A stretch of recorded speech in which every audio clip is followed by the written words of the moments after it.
Hello everybody, welcome back to my channel. Today is lesson 7 and we're going to be talking about rhythm. For me, rhythm is the most important. That's why I'm doing a lesson on it early, and I believe it's more important than the notes that you play. Some people get fixated on how to read, and I must be able to read these notes really quickly and stuff, but the most important is that to actually be able to hold a good rhythm when you play.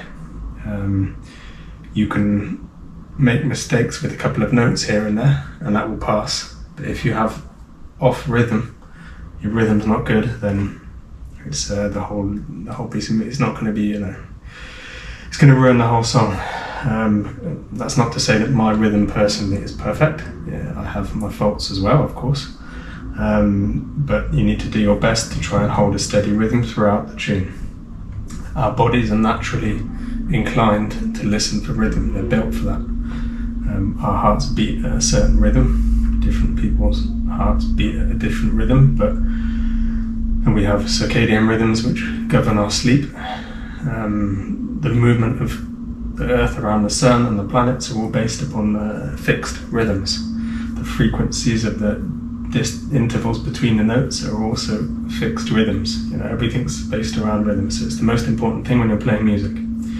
When you have a piece of music, you will have at the beginning what we call a time signature. And that time signature will dictate how many beats you have in each bar in the piece of music. You'll see a piece of music is divided, like you can see on the screen now, into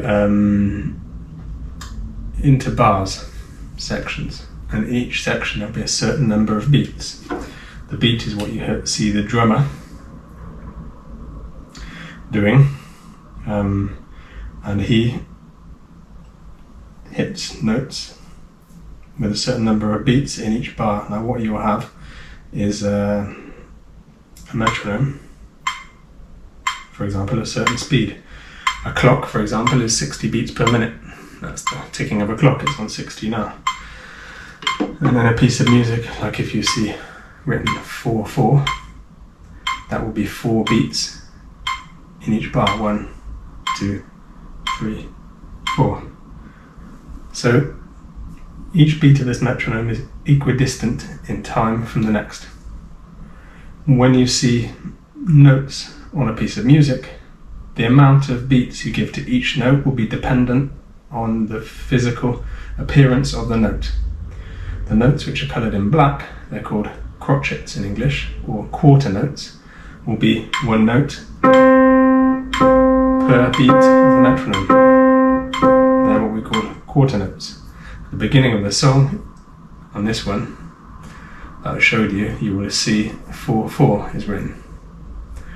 4/4 is like a fraction. It means 4 quarter notes in each bar of the music. So in each note you'll have 4 beats, 4 notes in each bar, and then you'll pass to the next one and you'll start again, 1, 2, 3, 4.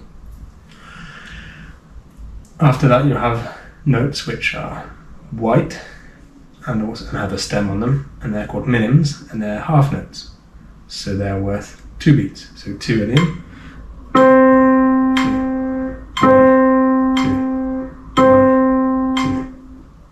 They're the minims, the white notes. Now that has nothing to do with the colour of the white or black on the piano. It's the amount of time you will give to each note, depending on their appearance. The last type of note we're going to look at today is the semibreve.